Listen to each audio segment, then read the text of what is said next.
Thank you so much. How many of you are iOS developers? Very quickly. There we go. So, and Android. How many of you do Android development as well? Okay. Well, I'm going to, of course, mention a little bit of Android as well. First of all, thanks very much. Thank you very much to the MC team for organizing the conference. I'm really honored to be here, and I'm half Polish technically. My blood is half Polish. My grandfather and my grandmother were born in Mrącza, so for me it's very special to come to speak to you here in Warsaw. It's really a special moment for me, so thank you so much. So yeah, we're going to talk about 10 years of the iPhone. So this is, it's happening these days. We are going to go back in time. We're going to look a little bit at how the whole platform came to be. And if I remember well, it all started out in 2007. In 2007, I spent Christmas 2006 and New Year 2007 in Madrid. My brother-in-law lives there, and I was in the airport when I got the news of the announcement of the iPhone. Oh, sorry, may I have audio here? There we go. These are not 3 separate devices. This is one device. And we are calling it iPhone. Today, Apple is going to reinvent the phone. And here it is. So this is where it all started, right? This is basically what was going on January 2007 in San Francisco. There was the introduction of this device, and there was a lot of buzz about it on the industry. And it turns out that among the people that were invited to this talk, there was Alan Kay. And Alan Kay had been quoted by Newsweek at some point. He was asked about the Mac in 1984, and Alan Kay famously said that the Mac was the first computer worth criticizing. So at the end of the keynote of Steve Jobs in 2007, Steve Jobs asked him, "Is this phone worth criticizing?" And as Alan Kay famously told him, "Make this 5 by 8 inches and you're going to rule the world." So really interesting. Now, not everybody was very positive about the iPhone. $500 fully subsidized with a plan? I said, that is the most expensive phone in the world, and it doesn't appeal to business customers because it doesn't have a keyboard, which makes it not a very good email machine. This is what smartphones were all about. Smartphones were email machines back then, okay? Let us be very clear. This is how it all started. Steve Jobs actually had a broader vision about this whole new family of devices, and he called them post-PC devices. But then there's an explosion that's starting to happen in these, what you call post-PC devices, right? And you call the iPod one of them. There's a lot of things that are not... You can get into trouble for using that term. I want you to know that. What? I'm kidding. Post-PC devices. Why? People write letters to the editor. They complain about it. Anyway, go ahead. Okay. Well, anyway, I think there's just a category of devices that aren't as general purpose, they're really more focused on specific functions, whether they're phones or iPods or Zunes or what have you.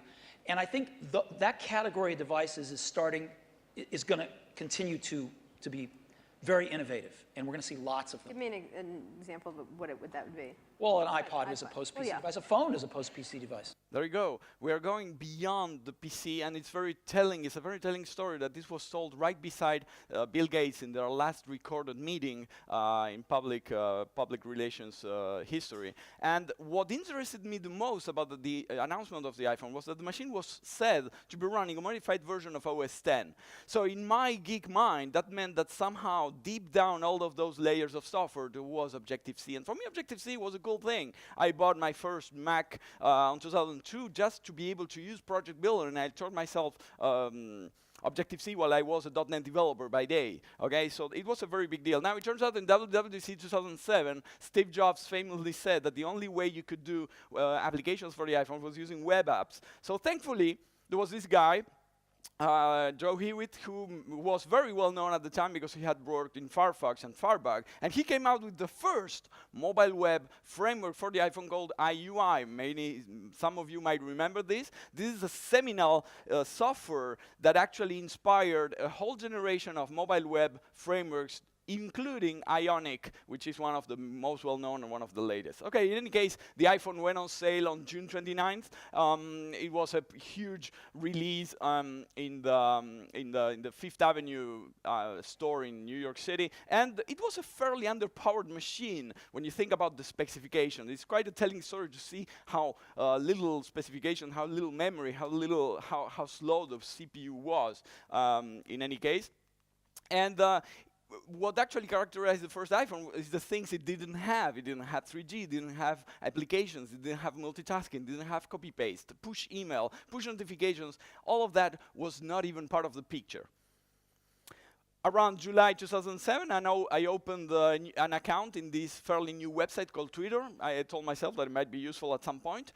People were starting to get their first bills in August about the iPhone. I have an iPhone, and I had to switch to AT&T. Okay, that's wonderful. Well, I got my first AT&T bill. Right here. In a box. So Justine Zarik, known as iJustine, got her first iPhone bill directly on a box with 300 pages of details of all the communications she had made on her iPhone. So there was a change going on in the industry. Actually, it was a telling story. In September, Apple sold 1 million iPhones already, and Time named it the invention of the year. But people, developers were actually asking for developing native apps. So that's how jailbreak, the term jailbreak came to be. And you have Punished Tool and Cydia, who came really more or less at that time in the iPhone. The pressure was so much that actually Jobs decided to release an official SDK by October, telling that there would be some work to be done, so to be able to publish all of these frameworks to the public. And then we end the year 2007 with Apple making a decent $24 billion in revenue and having sold around 1.1 million iPhones. And we get to 2008, and in 2008, finally, we have the official iPhone SDK who come out. And most importantly, the concept of the App Store. The concept of the App Store including the possibility of Apple of vetoing application. This was something that wasn't heard of in desktop and mobile platforms, but it was very common for consoles. Game consoles, usually game console makers, would veto the games depending on their interest. So basically Apple took a little bit of a cue from Sony and Nintendo in this part. The first and the second movies of the Marvel Cinematic Universe were released more or less at that time, Iron Man and Hulk. And WWDC was the first one who sold out in 2008. It sold out actually in 2 months. For the first time, that didn't happen. Steve Jobs announced how many people had installed. There was a lot of interest going on into the iPhone SDK. They were clearly going in the good direction. And Scott Forstall, for the first time, took the decision of spending more or less 3/4 of an hour doing demos in the WWDC, and this is something that lasted for a couple of years.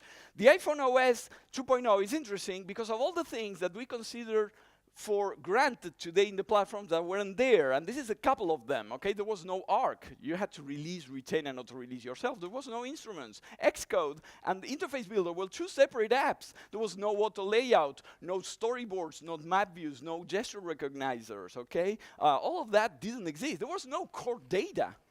Let's be very clear, not even core data.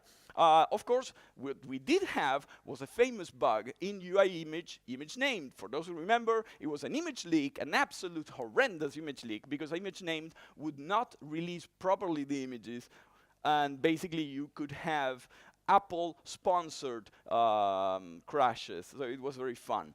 The iPhone 3G was also released in 2008. It was pretty much the same spec as the original iPhone, plus the 3G connectivity and the GPS, which provided the possibility to create location-enabled services. This was a huge thing back then. A guy released a $1,000 I Am Rich app. For those who remember, it lasted for a couple of days. He actually sold around 10 copies, so he made around $10,000 of revenue with this, and then either Apple or the guy took it out. There was a fucking NDA, because basically everything that we learned in 2008 in WWDC was under a fucking NDA until the end of September. So we couldn't ask questions in this new website, very cool new website that just came out in the 15th of September 2008 called Stack Overflow.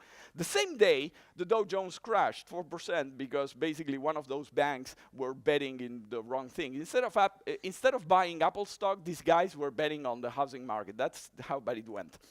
I sponsored and I co-organized the first conference about the iPhone, I remember, in October 2009. And in November came out the first book about the iPhone SDK. Many of us have started our careers reading this book by Jeff LaMarche and Dave Mark. GitHub was starting out. I opened an account more or less by that time. It was a fairly new website. It was cool. It was like Google Code, but actually a bit nicer. And you could use Git instead of Subversion, which was good. And then we go to the end of 2008 and see Apple was actually getting much more revenue, like 32 billion. And they were selling lots of iPhones already, like 12 million iPhones accumulated since the previous year. And there were 13,000 apps on the App Store back then. In 2009, Joe Hewitt, once again, goes to the native side and releases 320. For those who remember, 320 is a seminal piece of software. It's one of the first huge libraries of code actually taken from the Facebook application, which provided a lot of functionality in a monolithic way. You either included the whole massive megabyte binary into your application, or you could do nothing at all. So that was a bit of a bummer, but it set the pace for a whole new generation of components. In February, a new company called WhatsApp was set up. You might have heard about it as well. And Palm decided to get into the race, and they released a software called, a platform called WebOS, which was quite cool, and nobody used it. I released a project on GitHub called NIP to Objective-C. I get a little bit of publicity on Ars Technica by Erika Sadun herself. And then 2009, I went to my second WWDC. This time it sold out in just 1 month. And the good thing about iPhone, of that WWDC was the iPhone OS 3.0. And it had many, many features that everybody was expecting from the platform, like, you know, push notifications, core data, new messages. And the iPhone 3GS was finally released as well. It was a huge improvement in terms of hardware, much faster than the previous editions. This iPhone was supported officially until February 2014. It was almost 5 years supported officially by Apple.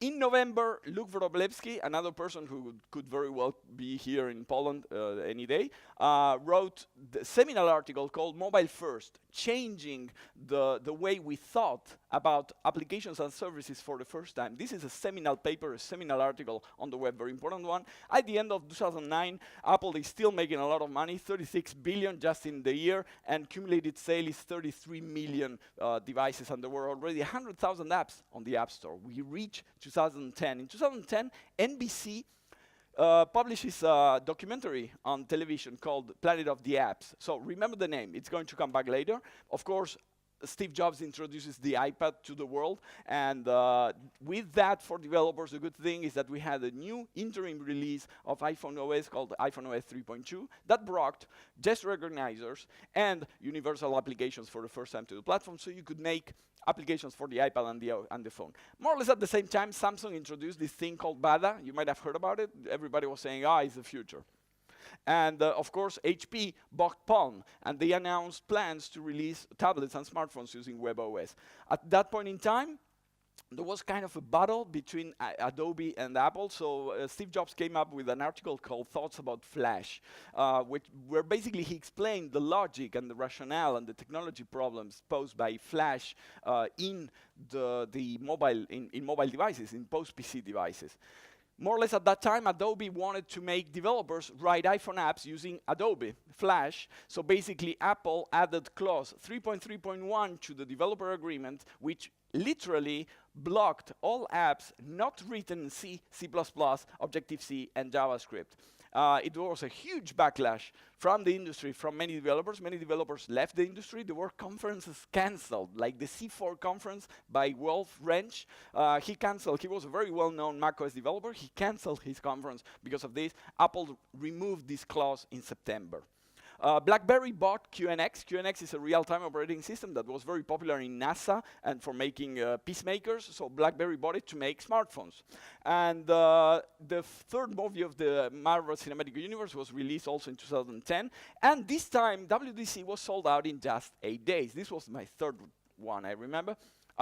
This is the one in which iPhone OS got finally named iOS. And iOS 4 was an incredible release. It was one of the most important, the second one most important being iOS 8. But iOS 4 brought an incredible amount of new features, very important ones, including blocks.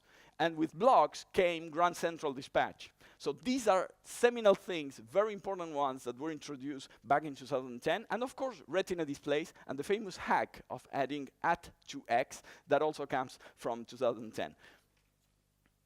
There were a couple of new frameworks for us to play with. Most importantly, let's say probably the quick look, and also iAd. iAd was added, so you could add advertising to your application, officially sanctioned by Apple. A couple of new features for users, of course, as you might expect. The most important announcement, of course, was the iPhone 4. The iPhone 4 was the first one with a front-rear camera. Okay, so you could do FaceTime calls. It was quite a cool feature. It really brought the iPhone to the level of science fiction kind of device, and you could get a Star Trek level of experience with it, finally. This device was supported until June 2014, but it is mostly remembered because of AntennaGate. AntennaGate, depending on how you held your iPhone 4 device, you would totally lose connectivity with your cell tower. Actually, I tried. It did work. So AntennaGate was real. Apple was basically forced to give bumpers to everybody. So I remember getting on the mail a voucher for a bumper, and it was a very weird caoutchouc rubber kind of bumper. Anyway, a guy had the idea of making a photo shoot using an iPhone.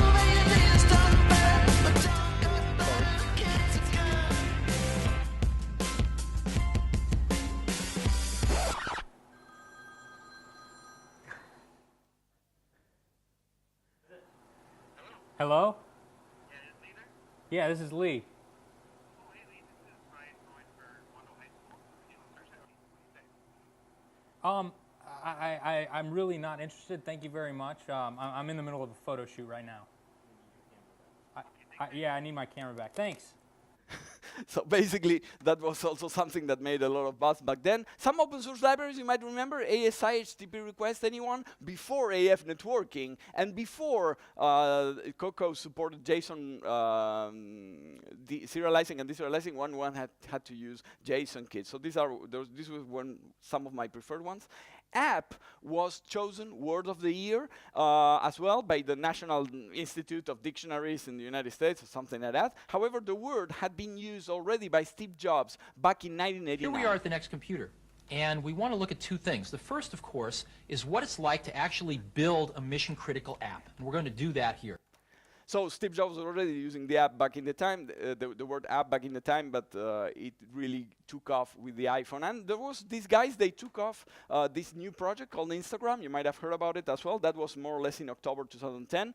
By that time, Microsoft came up with their own idea of a smartphone, which was Windows Phone. I don't know if some of you have ever used the Windows Phone. They are quite unusable, in my opinion. But that's history has proven actually me right somehow. But at that time, Google announced famously that they were activating 300,000 devices per day. Android really took off in 2010 and became the real alternative to iPhone, or iPhone became the real alternative to Android, depending on how you look at it. By that time, Apple was making a shitload of money, $65.2 billion. They were selling iPhones like crazy. The total accumulated numbers of iPhones sold by the end of 2010 is 73 million, and there were 300,000 apps on the App Store. And we go to 2011 now, and in 2011 comes the Mac App Store, for good or worse. It is there. It is part of the landscape. It is raising many questions. Basically, the sandboxing feature required by Mac apps is actually raising many questions around developers and, of course, the review process. A developer called Mike Lee in 2011, in January 2011, announced the creation of Amsterdam. Mike Lee was very well known in the medium because he had worked with Delicious Monster and making Delicious Library. Then he made the Obama application, and then he went to Europe. He didn't want to live in the United States anymore. He went to Europe and created this concept called Amsterdam. If you want to make movies, go to Hollywood. If you want to make apps, go to Amsterdam.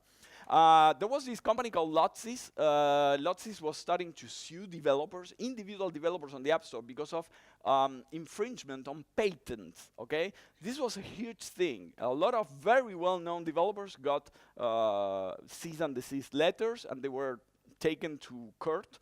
I don't know exactly what happened. This story has faded into history. Most probably, Apple settled down this affair with the company. By April, a company called JetBrains, who's sponsoring this event, came up with the first real alternative to Xcode called AppCode, with put in the hands of developers for the first time actual useful refactoring. The fourth and the fifth movies of the MCU universe came out more or less at that time, and this time, WWDC 2011 sold out in just 12 hours. The times are accelerating. I don't know if you see the pattern. iOS 5 is known as the CD release. This is the most important feature of iOS 5, if you remember.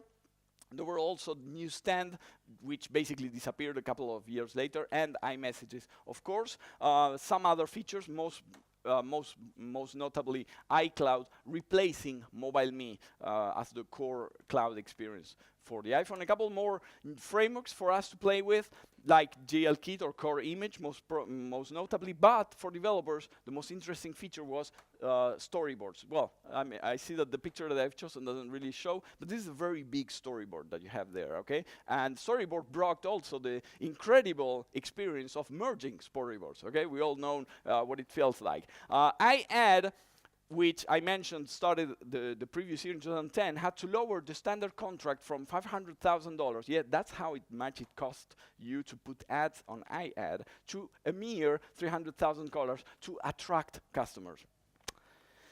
HP finally decided in August that they were not going to do WebOS anymore somehow, and the announcement came 3 weeks after they released their own tablet, so it was a really weird moment. At that time, the iPhone 4S came out. It was really an improvement in terms of hardware. It was the first device with up to 64 gigabytes of storage as well. And more or less by that time, a guy named Eloy Duran started working on what would become eventually CocoaPods before it was taken over then by Orthotherox a couple of years later. In October, Steve Jobs passed away, and his biography by Walter Isaacson was released as well to the press, and so ends 2011 with the revenues of Apple going literally above the roof, $108 billion, and the accumulated iPhone sales, we are around 146 million, 40 million iPhones and iPads sold, and 500,000 applications on the App Store. In 2012, Objective-C was named Programming Language of the Year. For those who know the TIOBE index, we were very surprised because Objective-C was, for years, a very low in the rankings, like number 120th, and all of a sudden it becomes the third most popular programming language in the platform. The first Retina iPad is released at the beginning of 2012 as well, and iAd has to lower the contract from $100,000 to attract customers. Facebook bought Instagram for $1 billion in March 2012, and at the same time, Firefox came up with an idea for a new smartphone platform, another one called Firefox OS, for those who remember. The sixth movie of the Marvel Cinematic Universe came out as well in 2012, and then WWDC 2012 sold out in just 1 hour and 43 minutes. This was my last one. I actually have the anecdote that I had to call my bank because I was over limit for my credit card, so I couldn't buy my ticket. The purchase was rejected, and in that hour and a half, I was on the phone with the person from my bank, asking her for a little bit of credit so that I could buy the ticket for WWDC, and then a few seconds later, I see the tweet saying sold out. So it was a hot one, but I got it. I went. This was my fourth WWDC. Not a very interesting one from the point of view of developers. There was nothing really new apart from a few improvements here and there. The most important feature of iOS 6, however, is Maps, of course. Maps that has proven to be the downfall of Scott Forstall, who basically disappeared from the map of iOS ever since. More or less at that time was announced as well iPhone 5. The iPhone 5 was really an improvement in the sense that it was the first device to be released with a screen size that was bigger than the typical 320 x 480 that was the standard since the first iPhone. It's still, today, the oldest device still to support it as we speak. It will not be supported anymore in 10.3.2 because 10.3.2 will remove support for 32-bit devices. More or less at that time, a guy called Matt Thompson started working on AF networking. That was more or less at that year. And we have the iPad mini. And the iPad mini, it's a 5x8 tablet, thereby fulfilling the wishes of you-know-who, Alan Kay. The Retina MacBook Pro was released more or less at that time as well. And very importantly, all of these new devices came out for the first time without the 30-pin Apple dock connector. That was a venerable connector since 2003, since the iPod. And now we have this Lightning. And everybody has to buy new bumpers and new accessories and new connectors because all of the connectors have changed, okay? We start now this sequence, the second sequence here, with Apple making a shitload of money once again, $156 billion of revenue for having sold 271 million iPhones and 98 million iPads. In 2013, once again, Objective-C is once again programming language of the year. That really showed the really strong interest in the whole industry around the iPhone. Objective-C per itself, somehow everybody loved to hate Objective-C, yet it was the official sanctioned method for programming that thing. And 2013, very interestingly, is the year of skeuomorphism. Everybody was hating skeuomorphism and Scott Forstall's tendency to put leather and glass and wood in all the textures of all of your apps on iOS. And that's why there was this trend going on, and we went little by little to minimalism. And we're going to see what's going to give that later. Samsung killed Bada or merged it into Tizen, whatever that all of these things is. BlackBerry released BlackBerry 10, but more or less by that time, the founder and the CEO were selling stock from RIM, which is really weird story when you think about it. They really sold everything they had, and they left the company before it all went down. The 7 and 8 movies of the Marvel Cinematic Universe were released, Iron Man 3 and Thor, and WWDC 2013 sold out in, wait for it, 71 seconds. This was unprecedented. It really showed that there was a problem here. The interest was beyond the capabilities of Apple's systems. iOS 7 was a huge, huge, huge release in the sense that it had this new flat idiom. We went from one visual idea of iOS to a radically different one. It was a major redesign in the platform ever done. You like it or not, that's another thing that has nothing to do with the choices made by Johnny Ive. There were lots of new frameworks to play with and a lot of new APIs. Most importantly, NSURL session. NSURL session came out right then, right there, and nobody cared because everybody was using AF networking anyway. Also importantly, yeah, more APIs. I mean, there's a lot of things. Another nice thing that happened was the change from Helvetica to Helvetica Neue. People complained a lot about that because seriously it was very hard to read as a font. It looked probably very nice in the eyes of the designers, but not so good. I lowered the standard contract to $50 to attract customers, and the first movie featuring Ashton Kutcher, based on the biography of Steve Jobs, was released as well in August 2013. The iPhone 5S went to sale, and for the first time we have Touch ID and gold. You can buy not in white or black, but in gold. For the first time we have a new color. If you like it or not, that's another problem. But if you want more colors, you have the iPhone 5C, which was basically the same specs as the iPhone 5 with basically colored bumpers around them, and it was kind of fun. The iPad Air came out more or less at that time, providing the default look and feel that we see now even in the iPad Pro. And very importantly, the migration from iOS 6 to iOS 7 was incredibly fast and incredibly strong. And by December of 2013, 75% of all devices were running iOS 7. And Apple is making a shitload of money once again, almost 500,000 iPhones sold since day one, and there were 1 million apps on the App Store. By 2014, we got what? Go-to-fail. For those who remember, there was a really, really nasty bug caused by a go-to-fail, the go-to-fail statement that you see over there, here, as you can see, that basically was skipped in all code reviews, but caused literally the SSL handshake to fail and to transmit all of your data on the clear in the network. So it was really bad. Facebook bought another company, WhatsApp, this time for $19 billion. It's one of the highest acquisitions in the history of capitalism. By that time, the 9th and 10th movies of the MCU went out, and WWDC didn't sold out. Didn't sell out this time. Why? Because it was a lottery system. So basically, you put your name, and you get chosen to spend $1,500 on a ticket. The most important announcement by any standard in 2014 was, of course, Swift.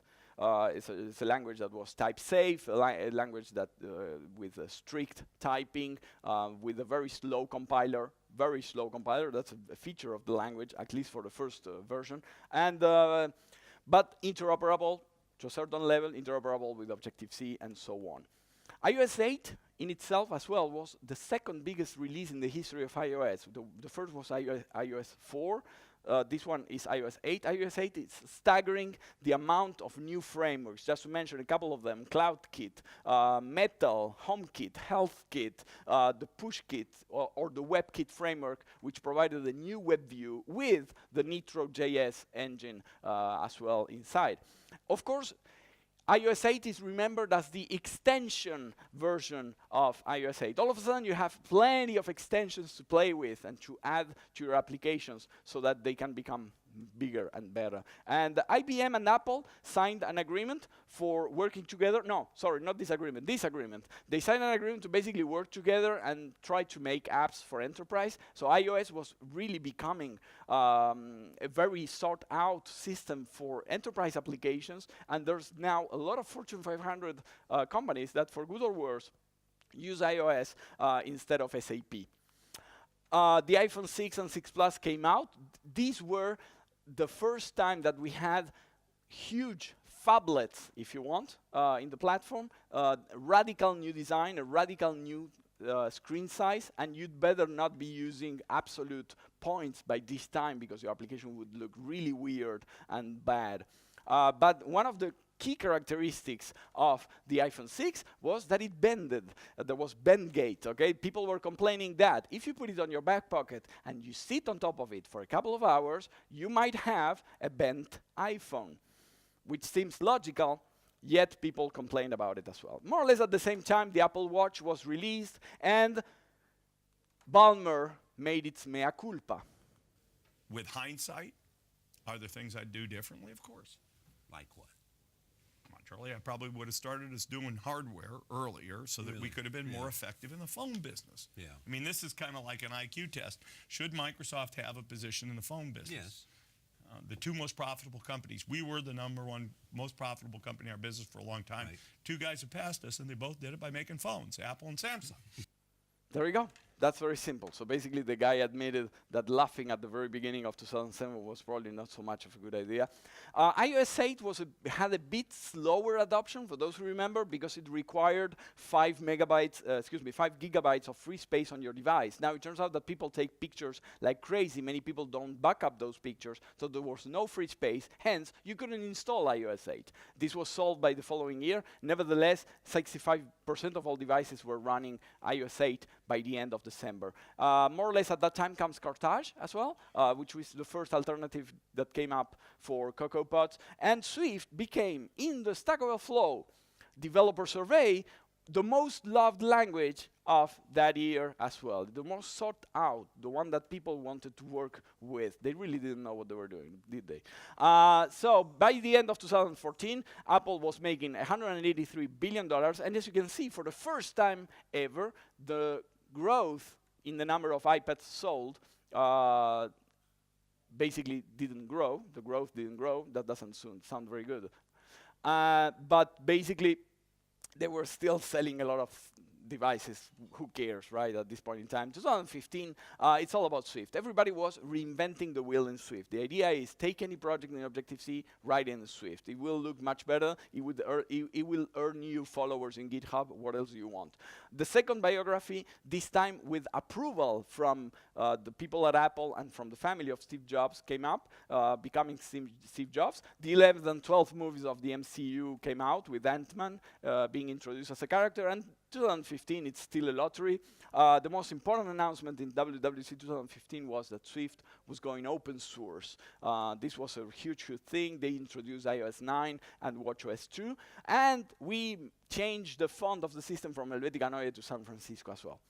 Apple published an Android app. Very weird. All of a sudden, out of the blue, we have an Android app on the store to make what? To help users migrate from Android to iOS.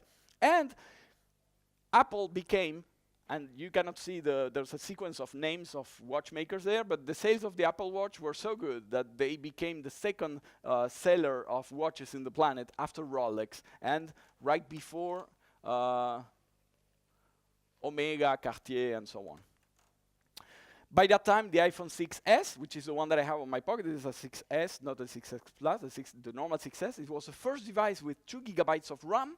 Remember the first iPhone, it had 128. Now we have the devices with CPUs of almost 2 GHz in our pockets and 2 GB of RAM. And of course, the new feature that they brought that nobody uses is 3D Touch.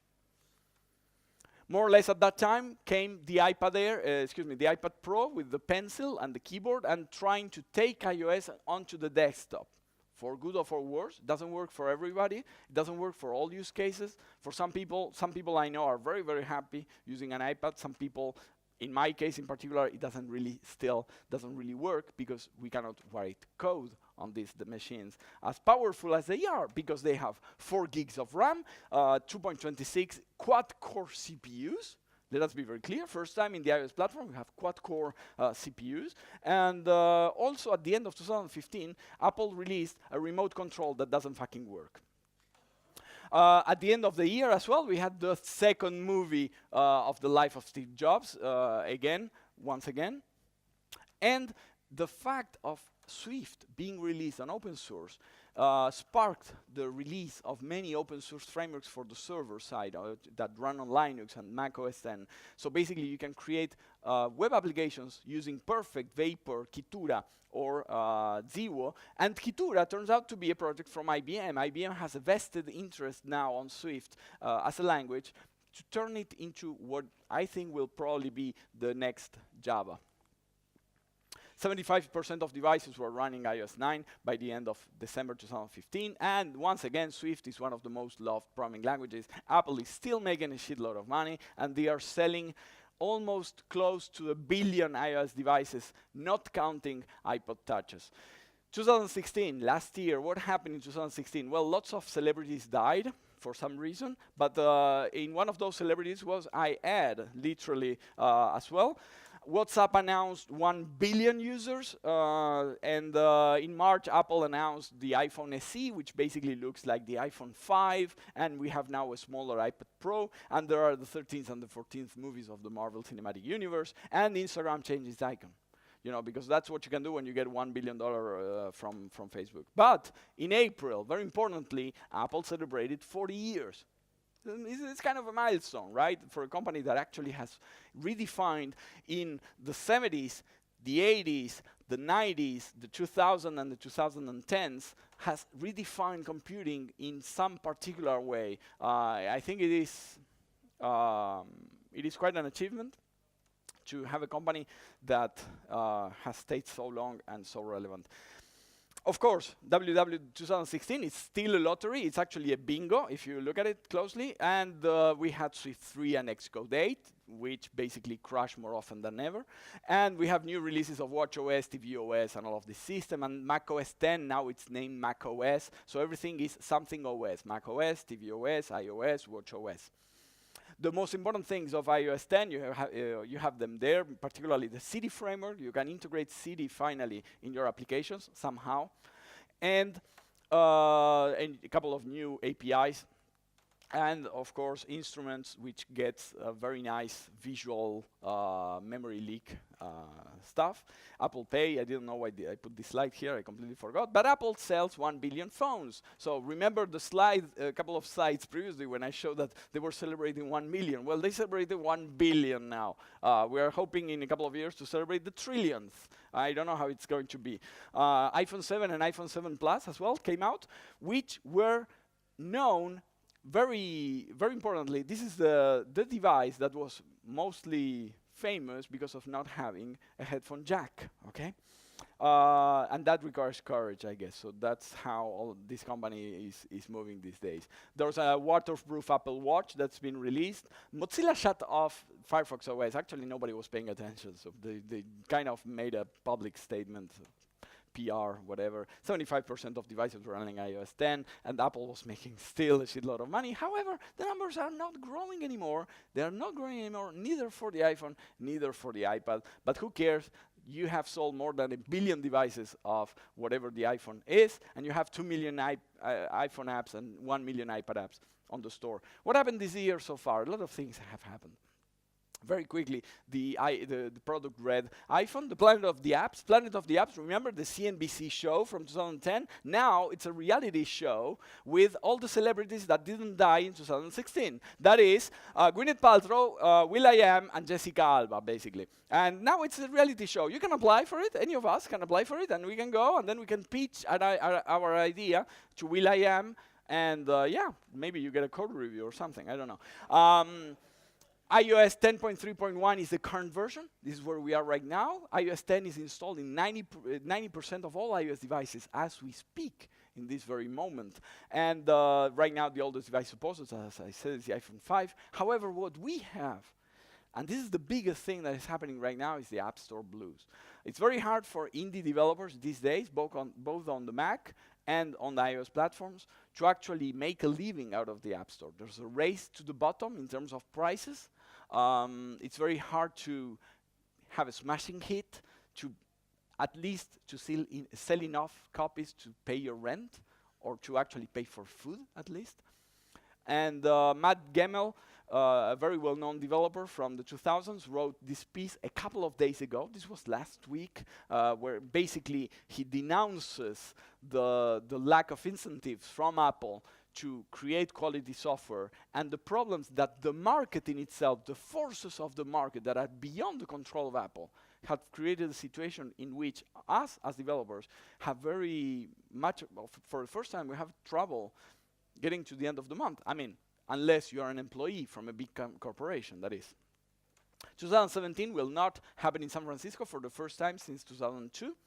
And we're going to have new stuff, of course. Swift 4 without API. Maybe not, I don't know. Maybe a new Xcode, a new version of iOS, tvOS, macOS, watchOS, or whatever OS. And we're going to have a new beta of Xcode with a migration assistant for the new version of Swift. This, pretty much, I'm kind of sure that it's going to happen. There's going to be 3 new movies from the MCU, like seriously, the 15th, 17th, and 16th. What cannot keep up? I mean, they have television series on Netflix, everything. I mean, it's like impossible to follow up what's going on. Anyway, as we speak, the Apple stock is hovering 146. Remember the first slide that I showed? It was around $12. They've sold 1.16 billion iPhones. The numbers go more or less like this. And the total number of iPhones and iPads on a logarithmic graph look like this. It's quite a thing. Of course, not all of these devices are in use, because this takes into account the first iPhone as well. Yet, it is quite impressive to see the number of devices sold, starting from scratch, and also to see the impact in the mobile industry in terms of what were mobile devices before and after the iPhone came out. I raise now this question to you in terms of evolution. I think one of the interesting things of looking at the past is sometimes being able to see trends and to move forward. So I would like all of us developers to ask ourselves, where are we going with the App Store? I think that's the biggest question that we can all ask ourselves. Is this model viable? Is this sustainable? You know, as in sustainable economy. Can we still afford working on this model? Can Apple still afford? And if we don't agree with it, what are our ways to actually fight back and take control of our own code and of our own work as well in the future? Thank you so much. My name is Adrian. Thank you.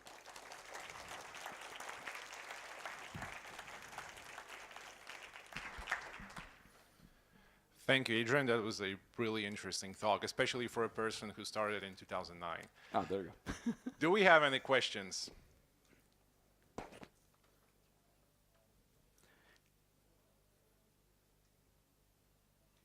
Anyone?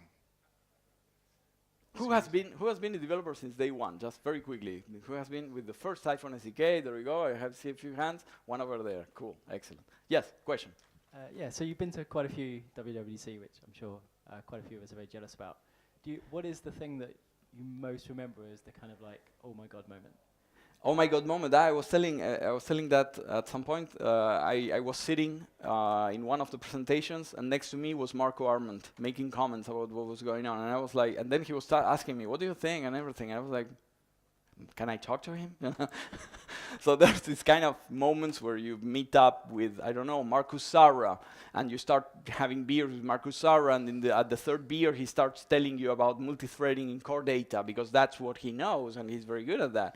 Or I met Daniel Steinberg, which is a very well-known author as well, a very good friend of all of us, and he basically telling me tips and tricks to, speak in public or to write books. And he actually introduced me to people who helped me publish my first books as well. So there's a lot of things going on when you go to these events. And I'm very sad that there is a lottery right now.